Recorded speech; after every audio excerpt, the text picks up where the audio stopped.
presença dos meus amigos, dos meus irmãos, quem eu reconheço a família da fé, o amor de Deus, né, pela minha casa, pela minha família, minha esposa e minhas filhas, né, Pastor Alberto, muito obrigado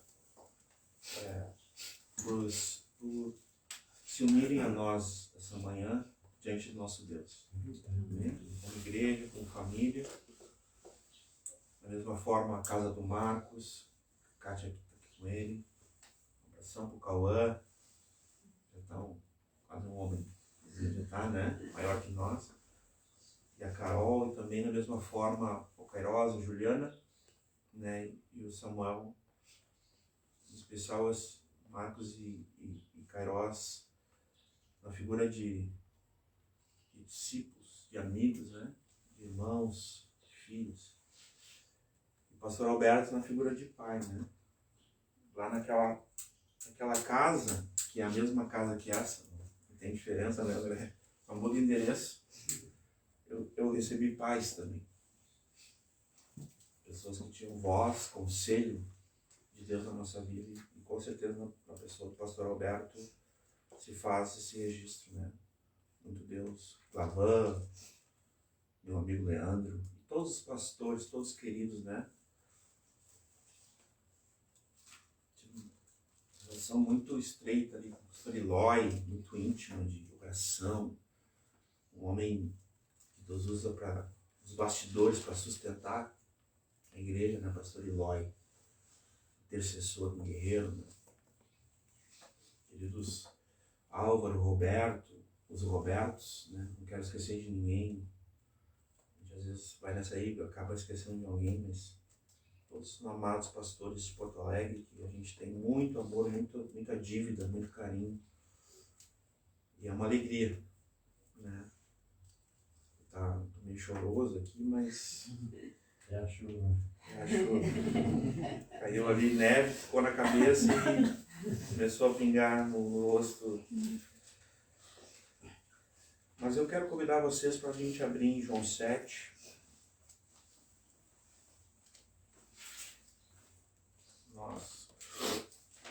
Nós temos a intenção de compartilhar aqui com vocês. Esposa, deixa eu pegar, botando esse caderno aqui, ele é que nem eu, assim, a barba, cabelo e bigode, né? Ele tem aqui as vovôs, mas também tem os esboços, eu esqueço, eu boto ali, depois eu vou e pego, mas tá tudo certo. Né? Aqui. João 7, nós vamos fazer a leitura da Palavra de Deus. A gente está numa série de exposições do Evangelho de João.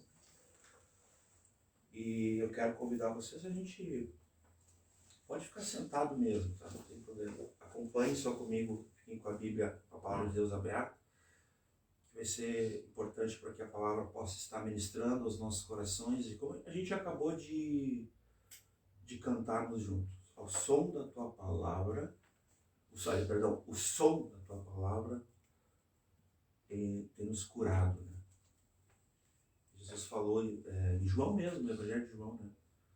Vós estáis limpos pela palavra que vos tenho falado. É a mesma palavra que gera fé, a gente tem falado, né, André? A fé vem pelo ouvir e ouvir a palavra de Cristo, né? Então, nesse sentido. Amém. Vamos versículo 1, então, capítulo 7. Esses títulos, eles não são bíblicos, né? Ele fala da incredulidade dos irmãos de Jesus, mas eles são um bom suporte, né? De quem traduziu, assim como os números maiores do capítulo e os menores versículos, mas a gente se utiliza muito, são muito importantes para nós, para endereçar, para saber onde está. Então, no capítulo 7 de João diz assim: e depois disso Jesus andava pela Galileia. Então, esse E ali, ele está ligando ao capítulo 6 também, só para nós ter essa conexão. Depois a vírgula, e já não queria andar pela Judéia, pois os judeus procuravam matá-lo. E não era o momento ainda, né? Então, vamos seguir a leitura. 2. E estava próximo à festa dos judeus, a dos tabernáculos, né? Das tendas, é uma festa de memorial, de recordação, que nós vamos falar um pouquinho depois. 3. E disseram, pois, seus irmãos. 2 pontos. Sai daqui e vai para a Judeia, para que também os teus discípulos vejam as obras que fazes. Porque não há ninguém que procure ser conhecido, algumas versões vão dizer reconhecido, que é sobre reconhecimento aqui, que faça coisa alguma em oculto. Tem até lógica a fala dos irmãos, né? Depois vamos comentar um pouquinho sobre isso. Ponto. Se faz essas coisas, manifesta-te ao mundo. Te expõe, né? O 5. Porque nem mesmo seus irmãos criam nele.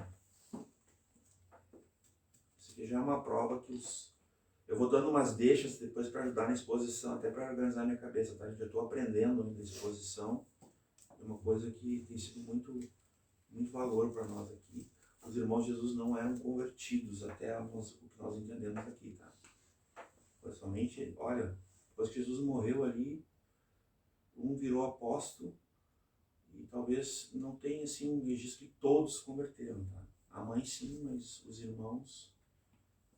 Depois eu vou falar essa questão dos irmãos também. Então, porque nem mesmo os seus irmãos criam nele. Versículo 6, disse-lhes, pois Jesus, ainda não é chegado o meu tempo, mas o vosso tempo sempre está pronto. O mundo não vos pode odiar, mas ele me odeia a mim, porquanto dele testifico que as suas obras são más. Subi vós a esta festa, eu não subo ainda a esta festa, porque ainda o meu tempo não está cumprido. 9. E, havendo-lhes dito isto, ficou na Galileia. Versículo 10. Mas quando... Nós não vamos ler todo o capítulo, mas eu vou parar. Vocês já vão perceber aonde vai ser. Vai ser no 36, tá bom? Mas quando os seus irmãos já tinham subido à festa, então subiu ele também,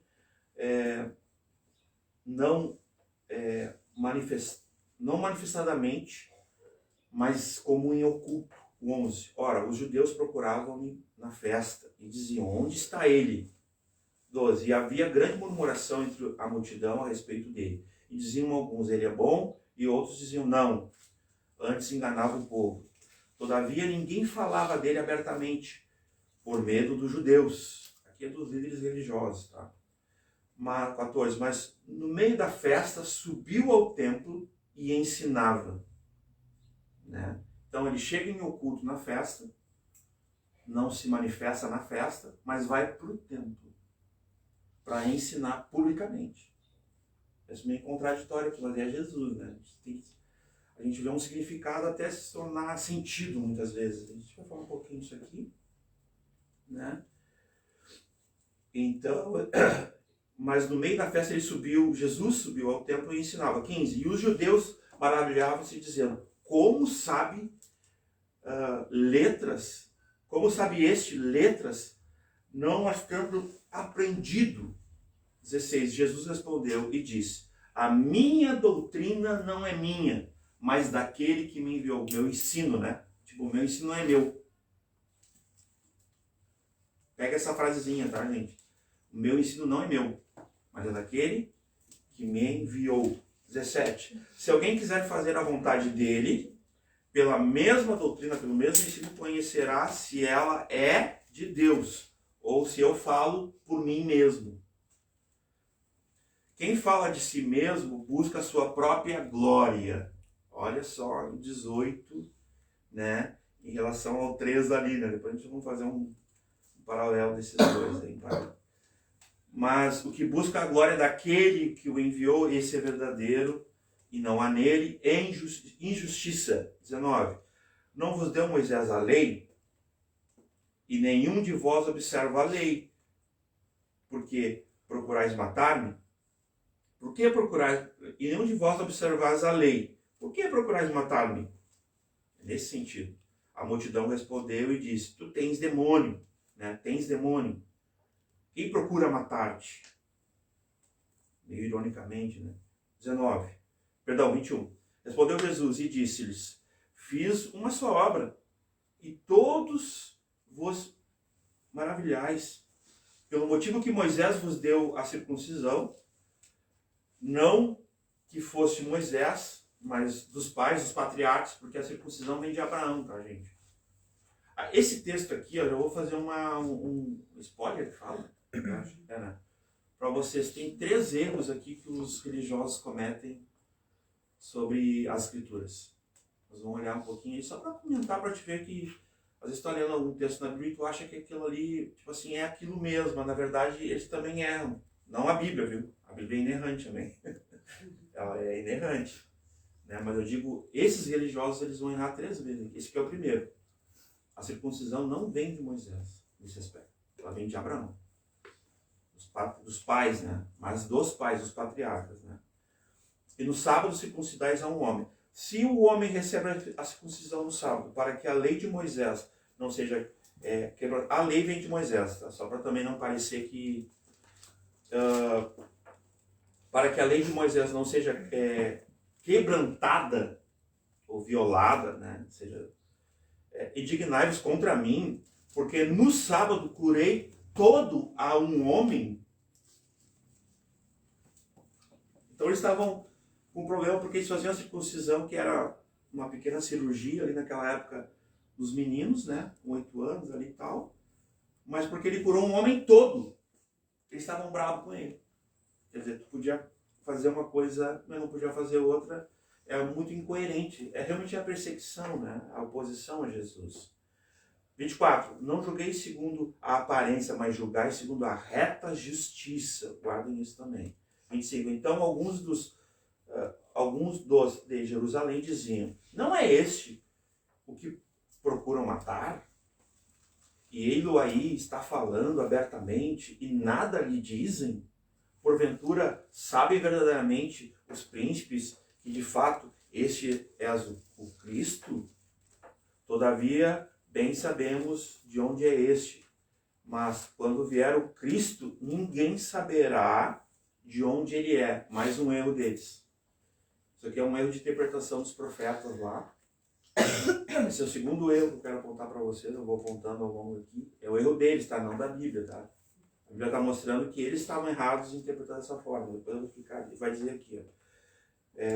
De fato és o Cristo, todavia não sabe de onde ele é. Clamava, pois, Jesus no templo e ensinava dizendo: vós conheceis-me e sabeis de onde eu sou. Entendeu? Pegaram aí? Veio que o texto já está, né? E eu não vim de mim mesmo, mas aquele que me enviou, mais uma vez, aquele que me enviou é verdadeiro, o qual vós não conheceis. Mas eu conheço-o, porque dele sou e ele me enviou. 30. Procuravam, pois, prendê-lo, mas ninguém lançou mão dele, né?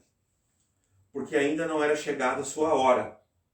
E muitos da multidão creram nele e diziam: quando o Cristo vier, fará ainda mais sinais do que os que estão, do que esses que têm feito, né?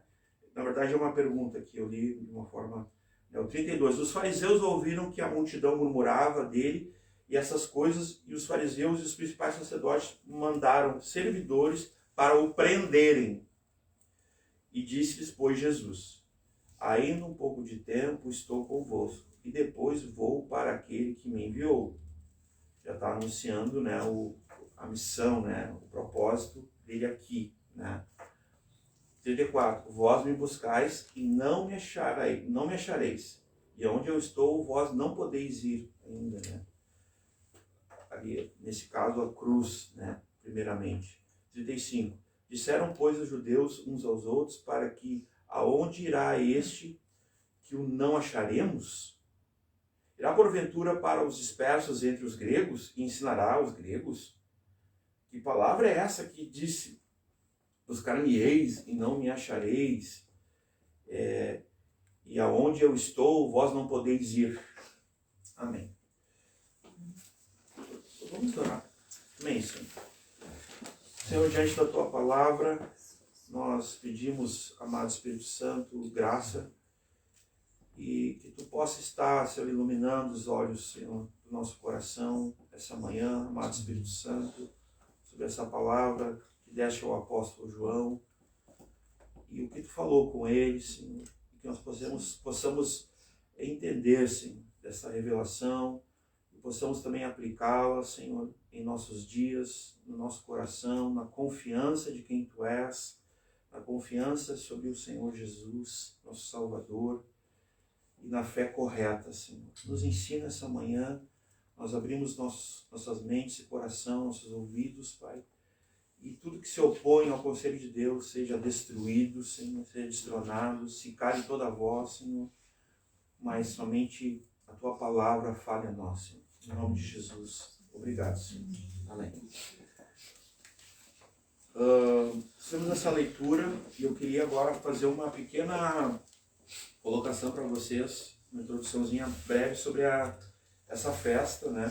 Essa é uma festa memorial, né? Podia até me valer do pastor Alberto, mas foi meio surpresa, eu vou aceitar o desafio aqui, né? Meu professor, meu mestre de teologia aí. Mas tinham 3 grandes festas importantes nessa época já, né? É a Páscoa, o Pentecostes e a dos Tabernáculos, que é a das tendas. Essa é a das tendas. Eu vou usar a festa como pano de fundo porque esse é um capítulo que ele não é tão simples assim. O pastor Alberto sabe o que eu estou falando. Ele é um pouco complexo, assim, porque ele trata de coisas... Mas eu vou usar a festa como pano de fundo, tá? Eu vou usar essa... Vou dizer assim... Vou me valer da festa aqui, entendam como quiser, eu vou usar a festa para nós, né? Poder expor esse texto. Eu vou falar sobre antes da festa, no início dela, vou falar no meio dela, durante ela, e vou falar do fim dela. Resumidamente é isso que a gente vai fazer, que eu vou estar falando com vocês aqui, né?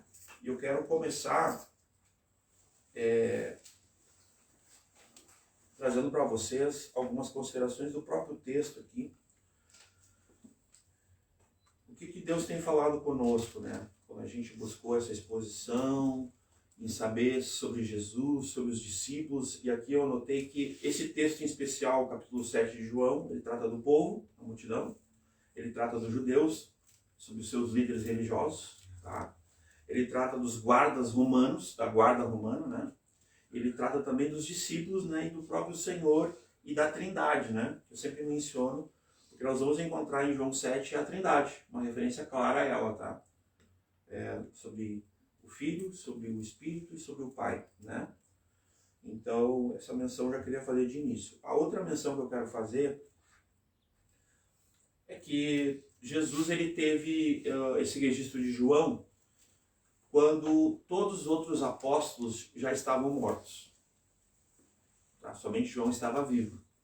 Eu acredito que o Evangelho de João, isso é uma opinião pessoal, mas ele é tipo assim um monte de Everest assim, da teologia, né? Do conhecimento sobre Jesus, né?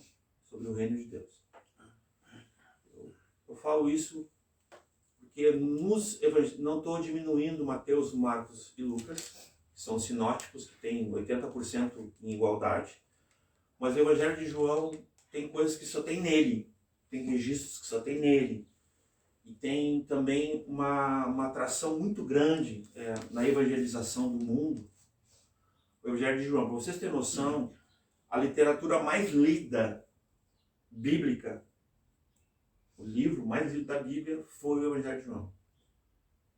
Só nas cruzadas de evangelismo pelo mundo de Billy Graham, vou tirar uma média, né, um dos maiores evangelistas de todos os tempos, tem uma informação registrada pelas gráficas impressoras nos Estados Unidos que são mais de... Olha, gente, são mais de 3 bilhões de impressões do Evangelho de João. O André, quando chegou aqui em casa, falou que tem no carro Evangelho de João? Não, é o Novo Testamento. É o Novo Testamento, né? Era muito comum tu mandar imprimir, né, o Evangelho de João e distribuir nas evangelizações. Então ele tem algumas informações importantes desse Evangelho. Ele é a palavra de Deus como Mateus, como Marcos, como Lucas, né? É um registro, tem uma narrativa, mas ele tem algo, ele tem elementos, ele tem os sinais que vão apontar para Cristo e vão revelar, enquanto os outros eles se dedicam a falar de registros sobre as manifestações de Jesus, sobre milagres, sobre o que ele fez, João ele quer falar do significado, ele quer falar do sentido, por que Jesus fez, qual era a missão, né? Então a gente leu aqui no início do nosso culto, a gente leu João 20:31, né? E João 20:31 a gente percebeu qual é a intenção do evangelho todo de João, né? Em João 20:31 diz, né? Para que nós venhamos a saber que Jesus é o Cristo, que ele é o Senhor, e também que a gente crendo tenha vida em seu nome. Então tem duas coisas aí, né, que é o propósito desse evangelho. Então, dito isso, é importante a gente falar que essa missão de Jesus, ela também enfrenta coisas que nós enfrentamos nos dias de hoje. Né? Se vocês lerem aqui no versículo 1 até o versículo 5, acompanhando aqui, vocês vão perceber o seguinte. Vamos ler a partir, na verdade, do 3, tá? Disseram-lhe, pois, os seus irmãos, sai daqui e vai para a Judéia, para que também os teus discípulos vejam as obras que fazem. Eles estão se referindo a essa festa, que era muito conhecida, era uma festa memorial, que é a festa dos tabernáculos, e lá tinha notoriedade, lá tu podia, tipo assim, tinha um grande público, podia te promover, né? Podia buscar reconhecimento, imagina Jesus chegando lá e começar a manifestar, né? Milagres, sinais, né? O povo ia ficar, mas Jesus sabia, porque Jesus conhece o homem. Nós lemos nos capítulos anteriores que Jesus não precisa que ninguém fale do homem para ele. Jesus conhece o interior do homem, isso está em João 2, final de João 2. Não há nada que o homem possa esconder de Jesus. Jesus é Deus, é onisciente. Então, ele fala assim, ninguém precisa dar testemunho do homem para mim. Eu sei o que o homem tem dentro dele, quem é o homem. Então Jesus sabia que eles estavam procurando ele para aprender. A gente leu no texto isso. Eles sabiam que eles iam tentar promover ele, os religiosos mesmo iam tentar promover se ele manifestasse algum sinal, ele como um líder político. Os irmãos tinham essa expectativa que ele se promovesse. Pô, imagina ter um irmão famoso, né? Por muito tempo lá na comunidade, eu brinco com meus irmãos, num lugar onde a gente congregou, imagina 6 irmãos, né? Era sempre assim, o tempo de cada um, ser irmão do Maninho. Daí depois mudava, são irmãos do Nivaldo. São irmãos dos Celso. Isso não é um tipo de fama, entendeu? E as pessoas te conhecem assim, esse é o irmão de Jesus, né? Que eram 4, né? Os irmãos de Jesus está em Mateus 13, 55 e 56. Eu não vou ler, mas para quem quiser saber está ali, né, os 4 irmãos. E essa expressão irmãos de Jesus, do grego, é adelphos, né? Metaforicamente é como se fosse assim, um parente mais próximo, da mesma mãe e do mesmo pai, da mesma criação. Existem algumas pessoas que elas querem, por exemplo, defender a divindade de Maria. Então eles não aceitam que Maria teve relações com José e que teve outros filhos. Isso não é verdade. Maria teve relações com José depois, né, do nascimento de Jesus. E teve outros filhos, né, que produziram, né, multiplicaram, tudo certo. Né? O Queiroz agora vai ter um outro filho, né, Queiroz? Então, Maria seguiu com José fazendo isso, tá? Então, nesse aspecto, os irmãos de Jesus, seriam nesse aspecto de, figuramente, né? Na mesma casa, na mesma criação. Então, vocês pensem comigo, nós estamos falando isso desde o capítulo 1. Nós estamos no capítulo 7, amém? Aí a gente vem ler aqui eles dando um conselho de como o mundo pensa, de como o mundo age. Como é que o mundo pensa? Vamos nos promover, vamos ser reconhecidos, vamos buscar fama. Esse é o conselho dos irmãos de Jesus. Mas eles estavam pensando muito mais neles do que em Jesus. Até porque o Jesus ele vai dizer num determinado momento, ontem nós conversávamos eu e o André, que o profeta ele não tem honra, né? Senão na sua própria casa, no seu próprio meio, né? Então, dessa forma, os irmãos de Jesus, eles andavam por Jesus desde quando eles nasceram depois de Jesus, é óbvio, né? dentro da mesma casa, de repente trabalhando ali junto com o pai na carpintaria. Mas aí a gente lê que o conselho deles não é um conselho que entende quem é Jesus. Quem enviou Jesus. Qual é a missão de Jesus. Essas coisas básicas eles não sabiam. Estavam há tanto tempo com Jesus, amém? Há tanto tempo desde a infância. E eles não só não conseguiam reconhecer quem de fato era Cristo, quem era Jesus, ele era o Senhor e Cristo, mas também eles tinham uma necessidade de reconhecimento, de fama que eles estavam querendo reproduzir em quem? Em Jesus. Porque se Jesus fosse lá e fosse feito líder e rei e tudo mais, fosse exaltado pelos homens, buscasse agora dos homens, isso ia beneficiar quem? Eles. Agora veja bem, no versículo 5 tem esse registro aqui do apóstolo. Porque nem mesmo seus irmãos criam nele. Né? Ele até fala umas coisas interessantes no 4, porque não há ninguém que procure ser conhecido que faça as coisas, ou coisa alguma em oculto. Né?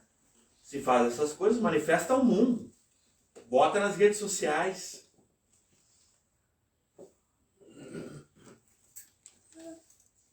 Às vezes nós promovemos algumas coisas nas redes sociais sobre a denominação. E isso não é a pregação do Evangelho. A pregação do Evangelho, ela pode ser realizada nas redes sociais? Pode, deve. Eu sou de um grupo que acredita que as redes sociais ou a internet, ela vai ajudar a proliferar a pregação do Evangelho a todos, a toda criatura. Ficou mais fácil a gente entender essa questão, como todos vão ouvir, né? Como o Evangelho vai chegar a todos, né? Todo o Evangelho a todos os povos, línguas, nações e tal. A internet vai ser uma grande ferramenta. Deve ser usada com autoridade, com sabedoria, com graça. Ainda que a gente não tenha que se adequar às regras de comunidade, em nome da nossa fé, a gente vai ter que, às vezes, falar coisas que as comunidades não permitem que a gente fale. Porque para nós pecado é o que a Bíblia diz que é pecado. Enfim, não vou entrar nesse detalhe. Mas eu falar, por exemplo, da comunidade Família Eclésia, não necessariamente eu estou falando de Jesus. Porque pode ser que eu esteja promovendo algo e até terceirizando algo em que Jesus nunca fez, Jesus nunca agiu assim com os irmãos. Ele ouve eles ali educadamente, Jesus era muito educado, né? Eu sou muito diferente de Jesus, mas Deus tem me trabalhado. Né? Mas uma coisa importante é que eles não criam em Jesus. Eles não entenderam nada, eles não entenderam quem era Jesus, qual era a missão dele, quem tinha enviado ele, qual era o propósito da vida dele, eles não entenderam nada. E será que isso não acontece com a gente, às vezes? Né? O pastor Alberto recebeu uma chamada de Deus para o Rio Grande do Sul. Mesmo por vias que Deus tem, né? Aí deixou amigos, deixou família, há muitos anos atrás. O pastor Alberto já é gaúcho, né? Nós já se apossamos dele, só não do corintianismo dele, mas o resto está dominado. Ainda não se converteu ao Inter, né?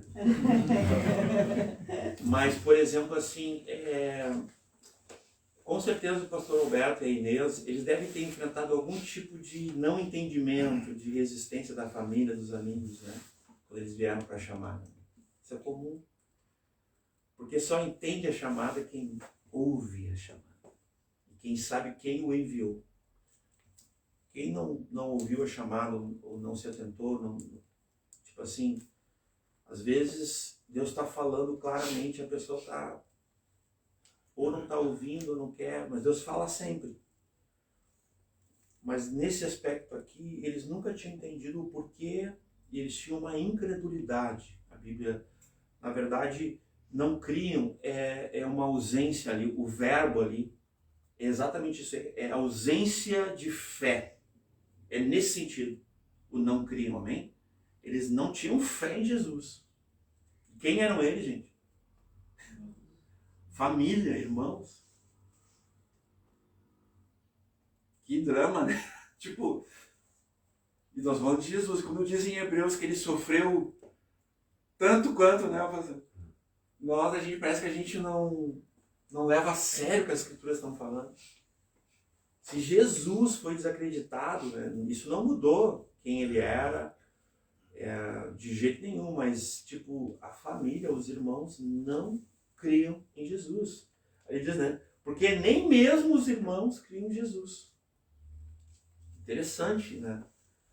Mas disse Jesus, ainda não é chegado o meu tempo, mas o vosso tempo sempre está pronto. É nesse sentido aqui, meus irmãos. No versículo 7 diz assim, o mundo não vos pode odiar, mas ele me odeia a mim, porquanto dele testifico que as suas obras são más. Vocês lembram de João 15? Quando Jesus diz assim, não está aqui no esboço, mas eu lembrei agora, vou utilizar esse texto. Se eu não tivesse vindo e não tivesse falado, eles não saberiam, não tinham pecado. Mas como eu vim e falei, eles têm pecado. Por isso me odeiam. Mas ele vai terminar essa expressão, essa colocação de João 15 anos seguinte, para que se cumpra o que o profeta disse. Me odiaram sem motivo, porque Jesus não fez mal a ninguém. Às vezes, na pregação do Evangelho, alguém vai se ofender no confronto pela verdade em amor. Mas não necessariamente nós que pregamos o Evangelho, nós vamos estar fazendo isso intencionalmente para ferir, para machucar, para se opor a alguém. Não é essa a nossa intenção. A agenda é buscar e salvar o perdido. Essa é a agenda de Jesus. Jesus, o Filho do Homem, veio para buscar e salvar o que havia se perdido, aquele que se perdeu. Então esse é o amor de Deus que nos move. É um amor corajoso. Precisa de muita coragem. Para ir num lugar onde as pessoas não creem, onde as pessoas estão seguindo o rumo do mundo, o conceito do mundo, e dizer assim, stop, pai. Tu está a caminho da perdição eterna, a passos largos, a caminho do inferno. Tu é um filho da desobediência, tu é um alvo da ira de Deus. E não só isso, tu estás morto nos delitos e pecados, inimigo de Deus. Para alguns isso não é amor. Mas talvez a gente precise refletir sobre isso. O amor é corajoso? O amor enfrenta? O amor enfrenta para salvar? O amor, ele vai libertar as pessoas? Vai. E é nesse sentido que Jesus veio para tomar o cálice da santa ira, da justa ira de Deus. É nesse sentido. Porque nos amava. Mas até lá ele fez isso aqui, ó. O mundo não pode odiar vocês. Por quê? Porque vocês concordam com o mundo. Vocês estão no mesmo rumo do mundo. Então o mundo ama o que é seu, amém? A Bíblia diz isso. Que o mundo ama os que são seus. Sabe aquela frase que às vezes tu escuta assim, que o diabo diz, não, isso aí está dominado, sabe? Isso não me preocupa porque isso aí é meio que verdade, gente. Perdão, isso é uma verdade completa, tá? Considerando o que eu falei. Porque o mundo não odeia o que é seu. O mundo ama o que é seu. Inclusive os seus próprios conselhos. Quando a gente está pregando o Evangelho, né, tem um pastor, amigo meu, que ele diz assim, ó, que a espada corta para os dois lados. É um grandão, barbudo, sabe? Brincadeira. É negrinha, a espada corta para os dois lados. Então, quando a gente está pregando o Evangelho, a primeira pessoa a se humilhar diante daquela palavra, se sentir amado e corrigido, e se converter dos maus caminhos, e se arrepender dos seus pecados, somos nós mesmos, quando nós estamos pregando o Evangelho. Então, o conselho do mundo, a gente não se amolda ao mundo, a gente não ama o mundo, e a gente não segue os conselhos do mundo, dos ímpios. É nesse sentido. Jesus, ele podia ter ouvido os irmãos seguindo o conselho deles. Poxa, o versículo 4, gente, é até quem, poxa, né? Tipo, ninguém que procura ser conhecido faz coisa alguma oculto. Olha só a orientação. A gente está aqui desde novembro, né, amor? Uhum. Muitas pessoas chegaram em mim, Maninho. Cara, e falo isso com amor, tá? Por que tu não faz assim? Por que tu não faz assado, sabe? Por que tu não paga uma agência? Tu não... Porque, cara, o marketing hoje é um departamento, assim, muito precioso da igreja. Já é uma realidade da igreja. Eu agradeci, assim, e orar. E eu pensei assim, poxa, será que é isso que eu vou ter que fazer? Vou ter que promover um ministério, vou ter que... não creio nisso. Eu sou incrédulo para isso. Sou incrédulo para essas coisas. E eu não decidi mudar aquilo que Deus nos deu. Que nós estamos aqui para pregar o Evangelho, para apacentar pessoas aqui em Capão. Nós somos pastores da cidade também, igreja do Senhor aqui. E nós não precisamos de um departamento de marketing para promover o ministério, seguir o curso do mundo. Nós precisamos sim que a palavra de Deus, pelas redes sociais, por algum meio de tecnologia, chegue às pessoas? Sim. Nós precisamos. Mas não de uma promoção do ministério. Nós não entendemos assim. E eu tive esse tipo de conselho, viu? Inclusive, até pessoas que queriam meio que, né, nos... assim, alavancar o ministério com algum tipo de investimento para que... E nós não entendemos assim. Nós agradecemos, somos muito gratos por se importar, pelo interesse, mas... nós continuamos acreditando que a palavra de Deus é suficiente, que a pregação, que o conselho de Deus é suficiente. E que nós vamos enfrentar, assim, alguma oposição, ou toda a oposição, porque o mundo odeia Jesus. O mundo odeia a igreja. A igreja espera um amor do mundo. Que amor é esse que a igreja espera do mundo? Por quê? Por que a igreja quer ser amada pelo mundo? É muito interessante isso. Jesus diz, o mundo me odeia a mim, porquanto dele testifico que suas obras são más. Versículo 7. No versículo 8, subi vós então à festa. Aí aqui ele está na categoria dizendo para eles, olha, vocês vão. Sigam, né? Vocês estão no curso, vocês vão lá aproveitar a festa, vocês vão ter a memória daquele tempo que Deus nos sustentou, que o povo de Israel viveu em tendas no meio do deserto e Deus guardou a vida deles e sustentou. Então era para relembrar, era 7 dias, né, pastor, que eles viviam um memorial, assim, poxa, eles montavam as tendas como era, gente. Isso é muito legal também, né? Nós não somos judeus, né, mas tipo, é muito legal isso. Ficavam 7 dias lembrando como eles viveram dependentes de Deus. Deus como provedor 100%, assim, uma coluna à noite e uma coluna de fogo à noite e uma coluna de uma nuvem, né, perdão, durante o dia, né, eu troquei ali, isso é tremendo, irmãos. Era Deus guiando, Deus provendo, Deus prosperando, Deus cuidando, e eles não se perderam. Foi conservado no coração deles. Até hoje tem alguns que ainda vivem isso, né? É uma grande minoria, mas... Aí vocês olham comigo agora assim, subi vós a essa festa, eu não subo ainda a esta festa, porque ainda não é meu tempo, não está cumprido. Aqui ele está se referindo, gente, tipo assim, imagine um cálice, ele não estava cheio ainda do cálice, não era o momento de encher o cálice.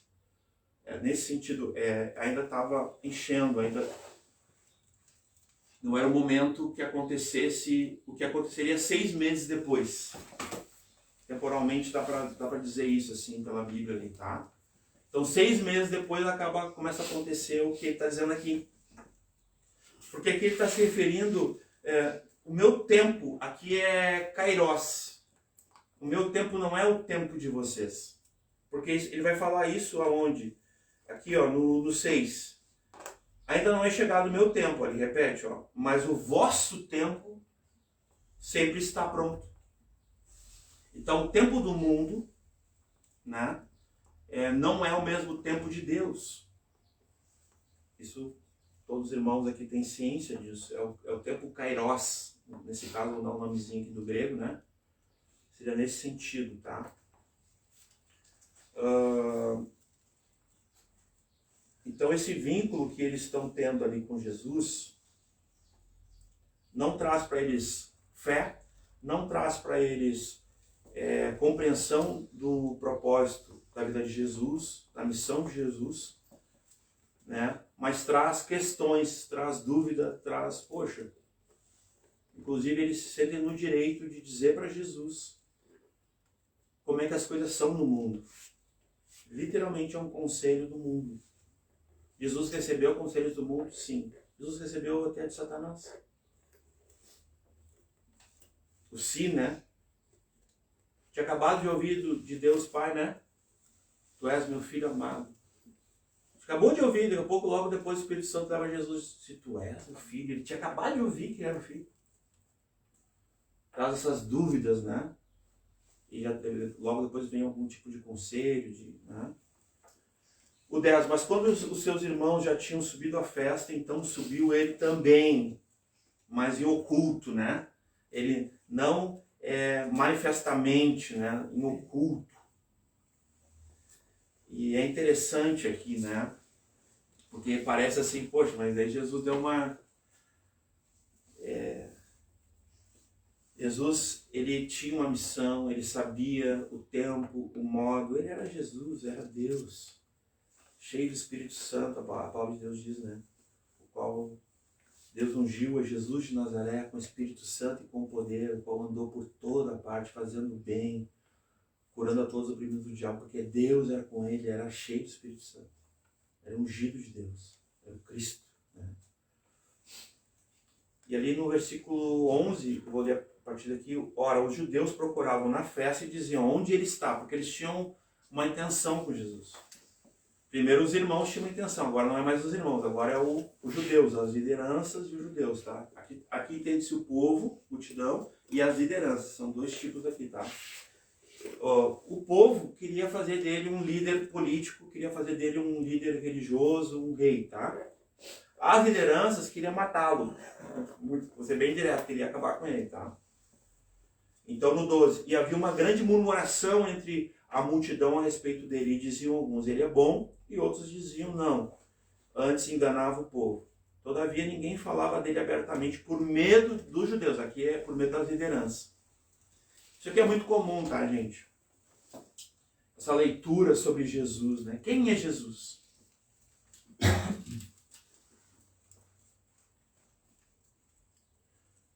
Eu quero usar 2 textos para falar sobre, para nos ajudar a pensar um pouco. Poderia falar um pouco mais, mas sobre isso aqui em João mesmo. Em João 5, 39, até o André leu no último grupo caseiro. Pode ler para nós, André? Sim. O 5:39 e depois o Kairos lê para nós o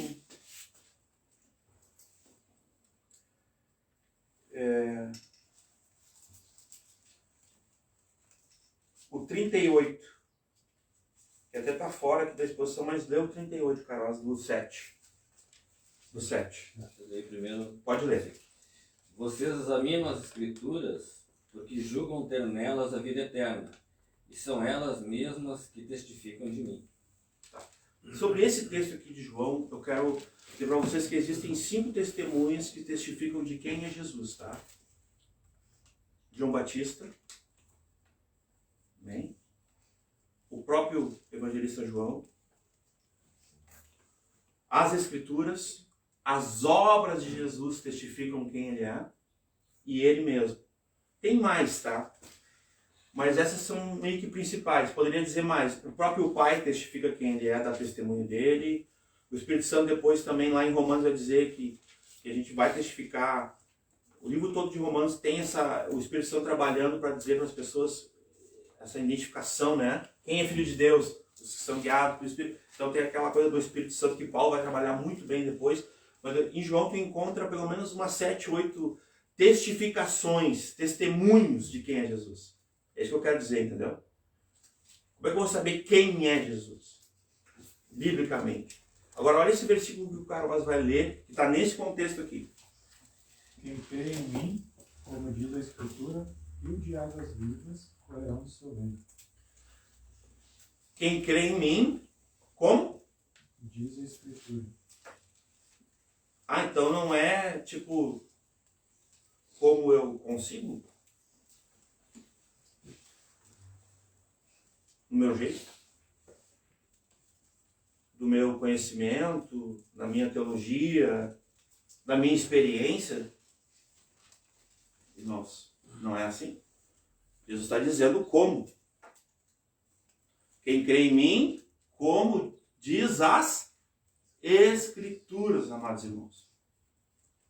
Nós temos a regra de fé. O que é fé? Crer, confiar, se assegurar. Talvez os irmãos de Jesus sejam um exemplo de nós, muitas vezes. Não viveram a vida toda com Jesus, Jesus como homem, e não creram em Jesus. Ou supostamente, enganosamente, criam, olha só, entre aspas, do jeito deles, para ser o benefício. Aí eu torno Jesus um quebra-galho. Aí eu torno Jesus meu amigão. Ó, não estou falando em maresia aqui, gente. Até porque quando Jesus fala de amizade, a gente tem que lembrar duas coisas sobre a amizade de Jesus, tá? Vós sois meus amigos, se tem uma condição. Quem lembra aí? João 15. Se vocês fazem o que eu vos mando. Todo mundo é amigo de Jesus, então? Ele é amigo de todo mundo. Isso não está em discussão aqui. Mas todos são amigos de Jesus. Todos são irmãos de Jesus. Ele falou numa certa oportunidade. Quem é minha mãe? E quem são meus irmãos? Lembra? Se não aqueles que conhecem e fazem a vontade do meu Pai. Então ele não está desprezando a família, gente. Não estou aqui.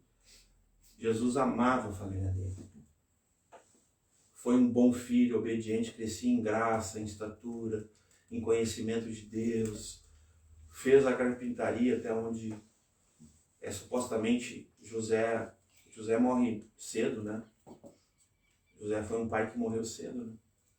Maria que ficou com Jesus até a morte dele naquela cruz como homem. Mas eu quero dizer para vocês, quem é Jesus? Como a gente crê em Jesus? Será que a gente tem pensado sobre isso? Será que a gente não criou uma ideia de evangelho? Uma ideia onde filosoficamente, não queria dizer isso, mas é uma ideia de evangelho. Não, isso aqui é evangelho. Não, evangelho é isso aqui. Não, evangelho é fazer isso. Não, evangelho é fazer isso. O que é o evangelho, gente? Segundo a palavra de Deus, Mateus, Marcos, Lucas e João, o evangelho é sobre o que Jesus é e o que ele fez. Tudo sobre ele. O apóstolo Paulo, entendendo isso, diz assim: a salvação é pela graça, mediante a fé, isso não vem de vós, é dom de Deus. Daqui a pouco no outro versículo diz assim, ó, e vós fostes o quê? Feitura dele, para que andem nas boas obras que de antemão preparou para que andássemos nela. Quer dizer, até aquilo que a gente vai fazer como discípulo de Jesus, como igreja de Jesus, como família da fé, a gente precisa observar que obras são essas. Vamos voltar de novo. O que os irmãos falaram? Vai lá! Te expõe naquela festa. É uma das maiores festas, é a mais feliz. Era a festa mais alegre, viu? Era a que tinha mais alegria da salvação. Vocês lembram? Essa festa tinha um ritual, né, pastor Roberto, que era da água, né? Do jarro de ouro, que eles iam até o tanque de Siloé, né? E eles enchiam o jarro e depois eles iam, não é desperdiçando, mas iam derramando a água. Era tipo um rito deles, porque era alegria. Porque em Isaías 12, se não me engano, diz, né? Que nós pegaremos da fonte da salvação a tua água. Era em nome do que o profeta cristocêntrico, messiânico dizia, né? O evangelho do Antigo Testamento, que é Isaías, né? 12 ali vai dizer. Então aquele rito, ele vinha acontecendo para que as pessoas lembrassem também da fonte da salvação, do Messias esperado. Então nesse ponto, os irmãos de Jesus, família de Jesus, estavam dizendo quais eram as obras para Jesus. Se ligaram nisso? Vai lá, porque tu tem público. E manifesta, aqui ó, manifesta o 3, para que os teus discípulos vejam as obras que fazes. Aqui discípulos, Jesus falou 256 vezes essa expressão, é a expressão que mais Jesus usa para seguidores dele, tá? É discípulos. E Jesus falou, mas aqui não é Jesus que está falando, aqui é o apóstolo João escrevendo. Aqui são os seguidores, tá? Aqui é muito mais sobre a multidão, porque os irmãos de Jesus, deu para ver que eles não entendem nada, né? Se vocês repararam nisso. E nem se consideram discípulos, né? E nem se consideram discípulos, mas eles estão falando daquela multidão, viu, gente? Aqui, em especial, não é matetés, tá? Matetés é o aluno, é o que segue o mestre, é o aprendiz. Aqui não é matetés. Qualquer coisa depois o pastor Roberto me corrige, não agora. Mas aqui é os irmãos que não sabem nada, não entendem nada do que estão falando, eles dizem, para que os teus discípulos, que é que eles estão chamando de discípulo ali, gente? A multidão, o povo, entenderam lá? O público. Então, os irmãos de Jesus queriam falar para Jesus como, aonde e o que Jesus tinha que fazer sobre obras. Vocês estão comigo? É esse o ponto que eu quero tocar nesse momento. Eles queriam dizer para Jesus, já sabia qual era a obra que ele tinha que fazer, gente. Porque aquele que enviou o Pai já tinha falado para ele sobre o tempo, sobre o modo. Isso eu aprendi com o pastor Alberto, em Lavan. Discerne o tempo e o modo das coisas. Isso é um conselho que Jesus recebeu do próprio Pai dele. A gente não sai fazendo, não, é obra de Deus.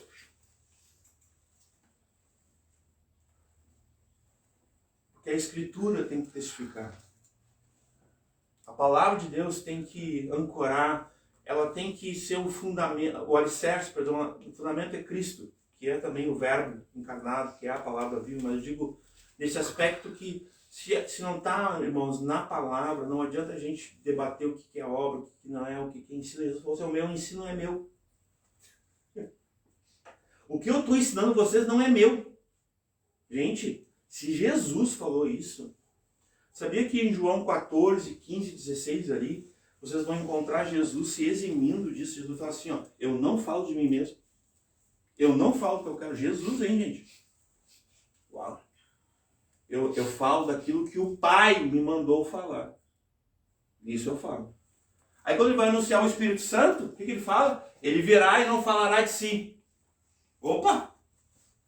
Mas falará daquilo que o Pai me enviou para falar.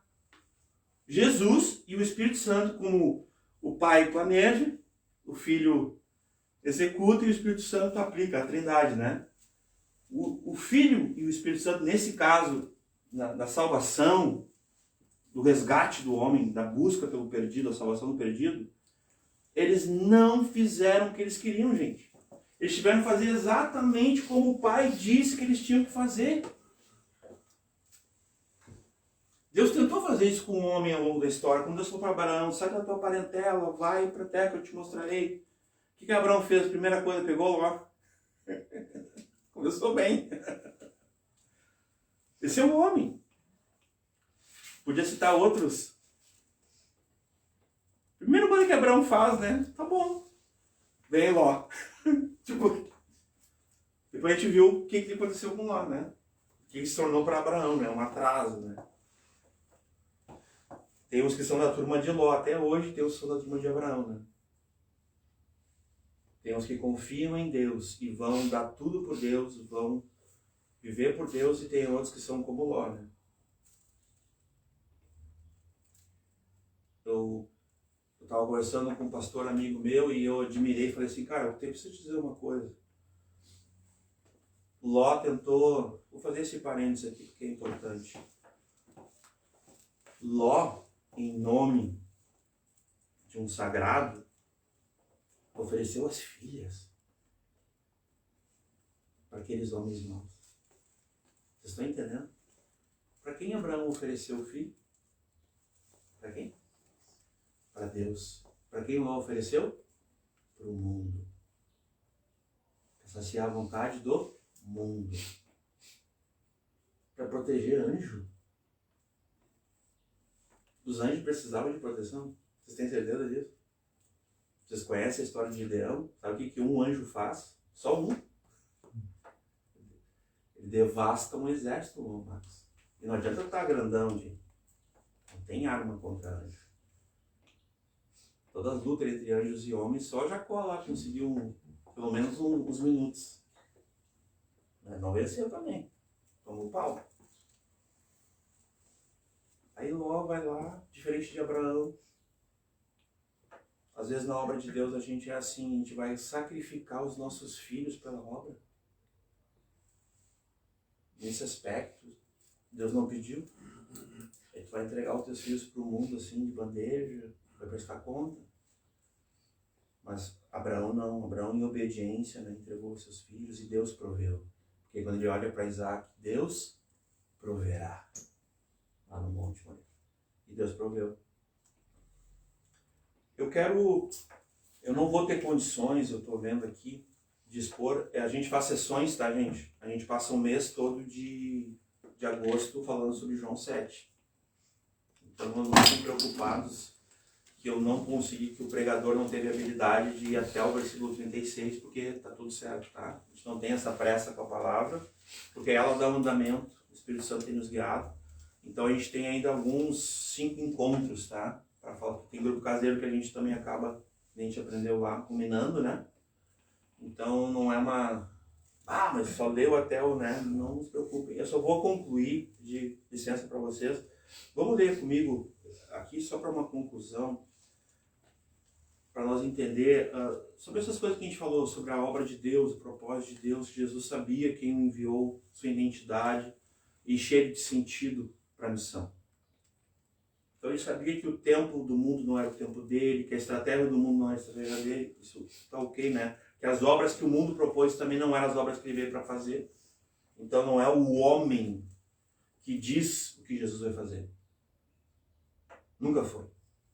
Mas é a palavra, é o próprio Senhor que diz o que o homem tem que fazer, a igreja, a família tem que fazer, amém?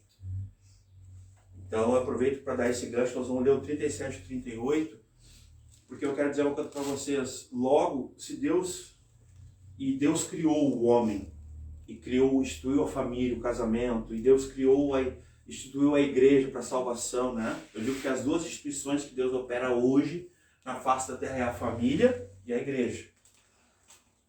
São essas duas que Deus está operando.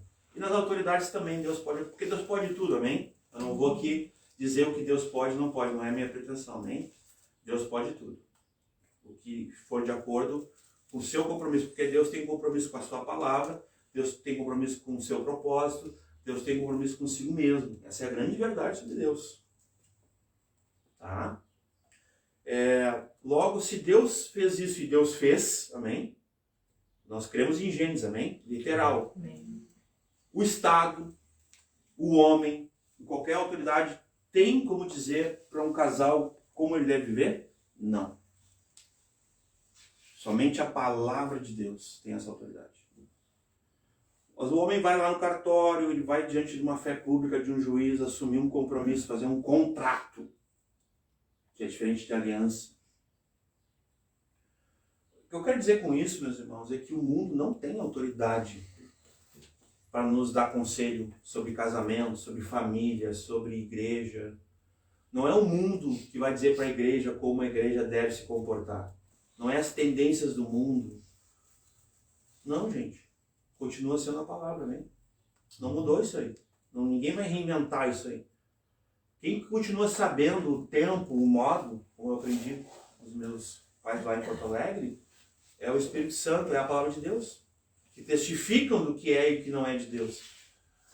De quem é Jesus, qual é a missão dele, é sobre essas coisas.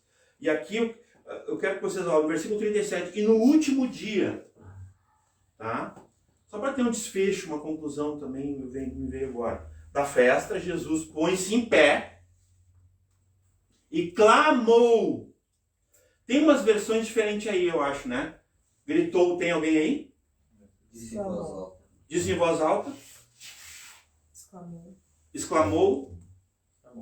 Né? Gritou também tem, viu? Tempo que eu olhei, eu peguei 8 Bíblias ontem em versões diferentes e eu vi que tem gritou, tem clamou, tem exclamou, falou em voz alta. Eu devia ter anotado, perdão. Eu sei que tem, mas todos eles são imperativos que Jesus ele se põe em pé. Vejam comigo 37. E no último dia, o grande dia da festa, ó. E no último dia, o grande dia da festa. Jesus sabe ou não qual é o tempo certo, gente? Aleluia. Ele sabe. O grande dia da festa, Jesus põe-se o quê? Em pé. Então ele não estava em pé. Alguns podem imaginar que ele subiu numa pedra. Pode ser também, irmãos. O pregador gosta de estar sempre para ser melhor ouvido, viu? Não é porque ele se acha melhor. Mais ou menos. Não estou brincando. Mas Jesus ele se põe-se em pé para ganhar projeção com a voz, viu?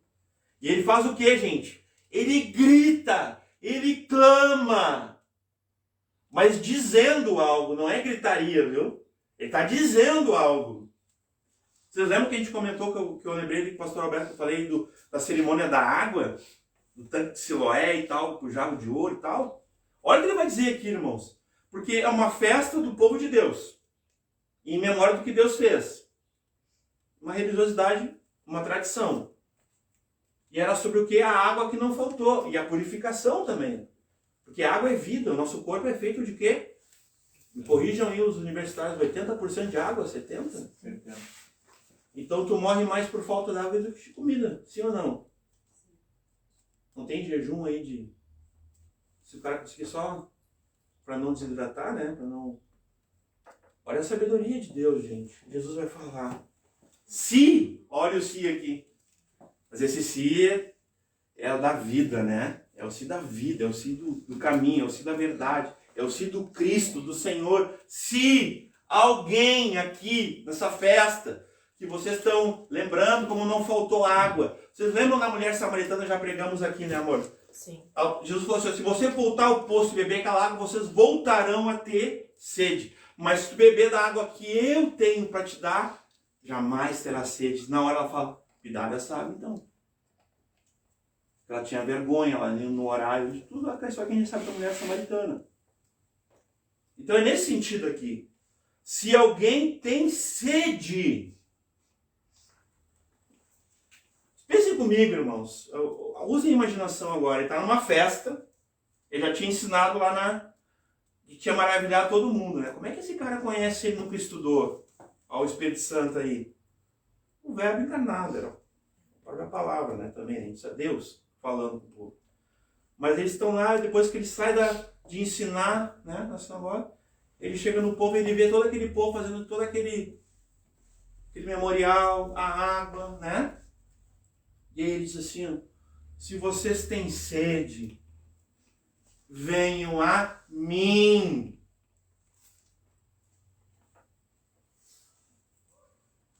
Eu não sei vocês, mas Jesus fica em pé. E ele brada, pastor.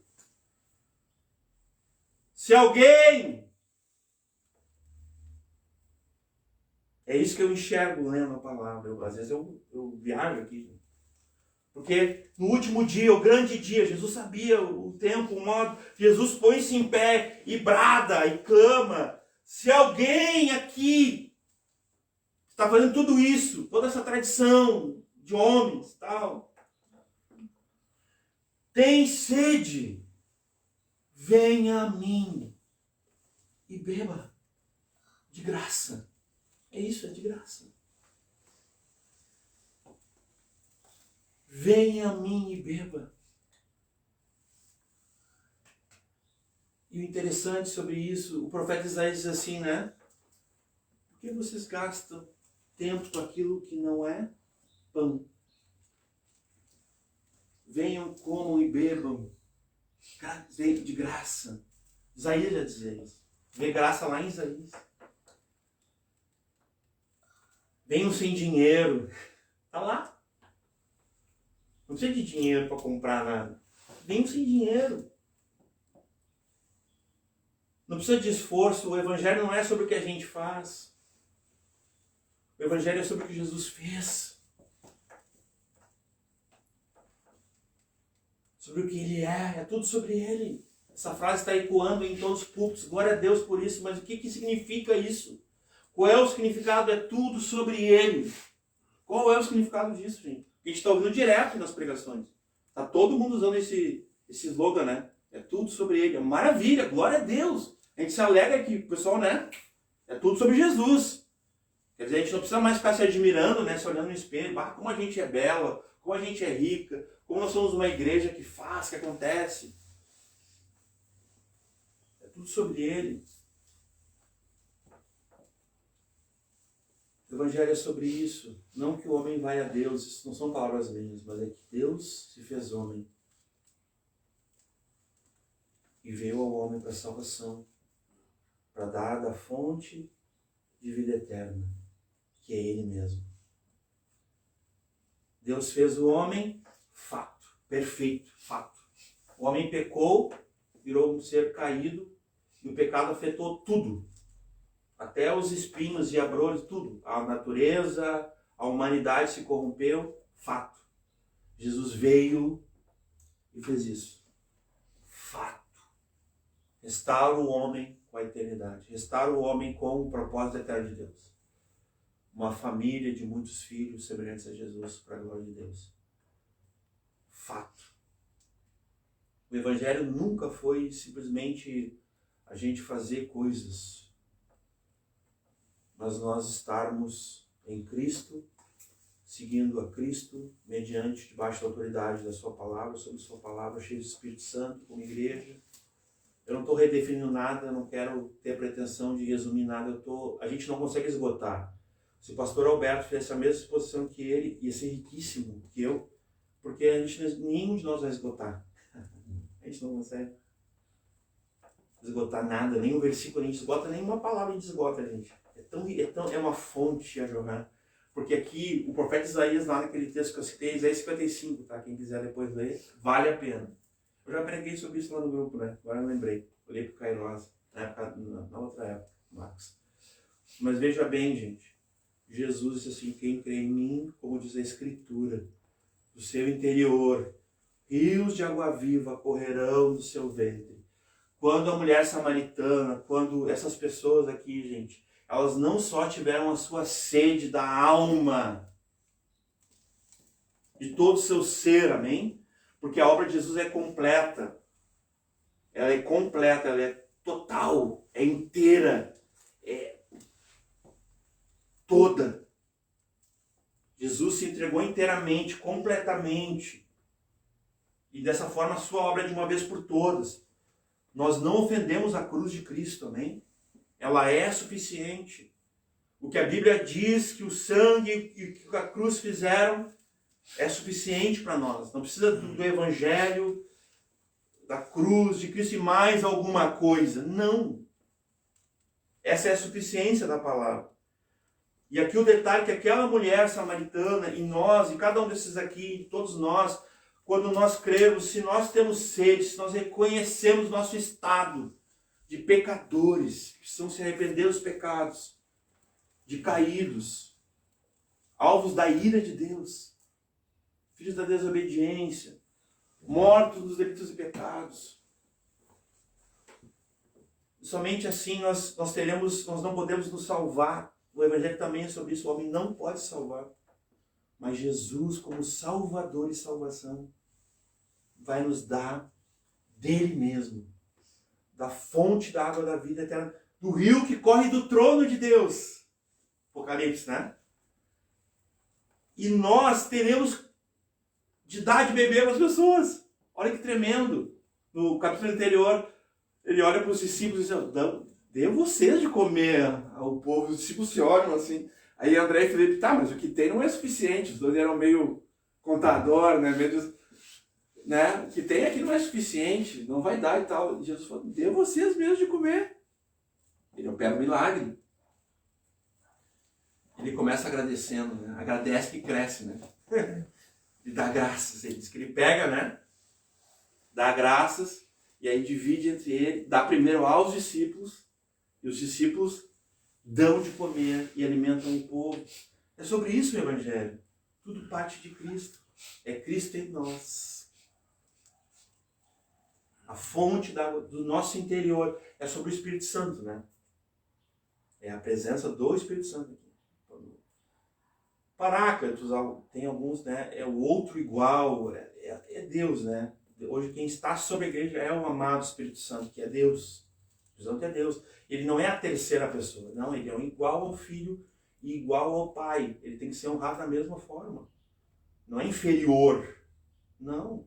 Em glória, em honra, em louvor. Ele é o Espírito Santo de Deus, não de Deus. Eu tenho aprendido isso, né?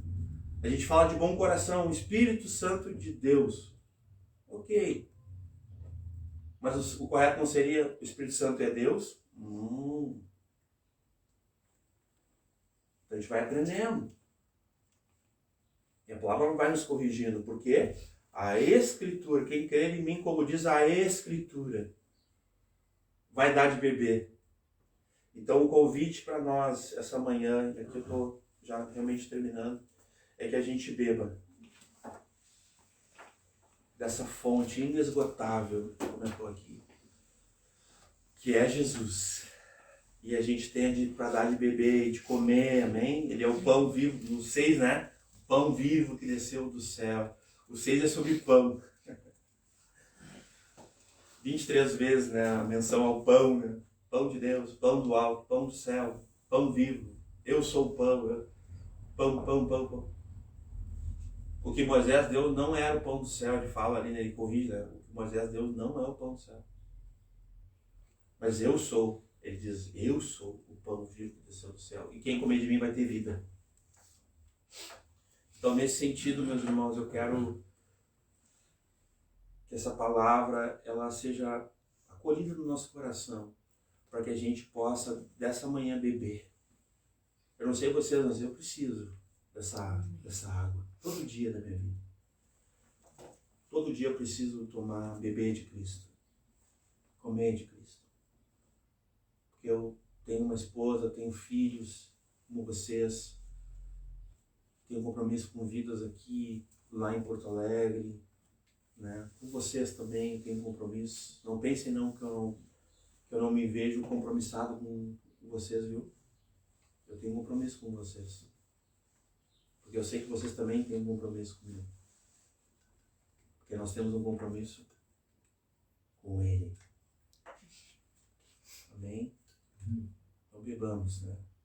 Bebamos e que nós possamos dar de beber a todos que tiverem sede e fome no nosso derredor. E seja isso para a glória de Deus, e seja isso para que Deus traga crescimento à igreja, mas da forma como Ele bem entende. E não vai ser a igreja, não vai ser nós, irmãos de Jesus, porque a gente é irmão de Jesus, viu? Ele é o primogênito. E vamos dizer para Jesus o que Ele tem que fazer, tá bom? Sintam-se também admoestados como eu fui. Eu estava muito assim, querendo dizer para Jesus: Senhor, faz isso, vamos fazer isso. Até convidava ele, vamos fazer isso, vamos comigo lá, vamos fazer assim. E daqui a pouco parecia assim. Tinha uma leve impressão, sabe, que parece que ele não queria me acompanhar, assim, sabe? Mas, por incrível que pareça, depois parecia que ele fazia acontecer, ele estava junto. Daí eu comecei a reparar assim, né? Ué, o que está acontecendo, né? Que é um pouco diferente aqui. Essa missão está um pouco diferente para nós. Nossas experiências mudaram muito, né? Deus sabe. Mas eu meio que abandonei um pouquinho isso aí, viu? De eu ficar dizendo para Jesus o que Jesus tem que fazer, viu? Eu meio que abandonei isso e quis compartilhar um pouco disso com vocês essa manhã. Como irmãos de Jesus, eu como irmão de vocês, nós não temos que dizer para Jesus aonde ele tem que ir, o que ele tem que fazer, como, por quê, porque ele já sabe, tá bom? Ele é Jesus. Ele já sabe quem o enviou, para que o enviou, qual o propósito, qual o sentido, e que isso vem encher o nosso coração de todos nós aqui. Que a missão, que o propósito de Deus vem encher o nosso coração, amém? Amém, irmãos. Vamos pegar.